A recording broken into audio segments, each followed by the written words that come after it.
தாத்தா, இன்னைக்கு வீட்டில் சமைக்கல, எல்லாரும் வெளியே போகிறோம். அப்பா உங்களுக்கு சாப்பாடு ஆர்டர் போட்டிருக்காங்க. எனக்கு தானே சாப்பாடு வாங்கி தரீங்க, அதுக்கு ஏதாவது உங்கள் அப்பா காரணம் சொல்லியிருந்தாரா? பெருசாலாம் இல்லை தாத்தா. எங்கள் அப்பா கஷ்டப்படும் போது உங்களை மாதிரி ஒரு ஆள் தான் வளர்த்து ஆளாக்குனாங்களாம். இப்போ அவர் உயிரோட இல்லைன்னு என்கிட்ட சொல்லியிருக்காரு. ஏன் தாத்தா, உங்களுக்குன்னு யாரும் இல்லையா?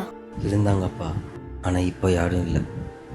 என் பையன் பேர் கூட உன் பேர் தான். அப்படியா? உங்கள் பையன் பேர் அன்பரசா? அங்கிள் வந்துட்டீங்களா? 200ரூவாப்பா. அப்பா உங்களுக்கு பே பண்ணலையா? இல்லையேப்பா, பே பண்ணலையே. அங்கிள் அங்கிள் கோச்சுக்காம நாளைக்கு இந்த பக்கம் வந்தால் காசு வாங்கிக்கிறீங்களா? பரவாயில்லப்பா. ம். அங்கிள் உங்கள் பேர்? எதுக்குப்பா என் பேரை இதை வச்சா?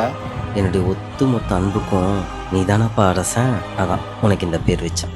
அன்பரசு. இந்த தாத்தா பையன் பேரும் அன்பரசு தான், என் பேரும் அன்பரசு தான் அங்கிள்.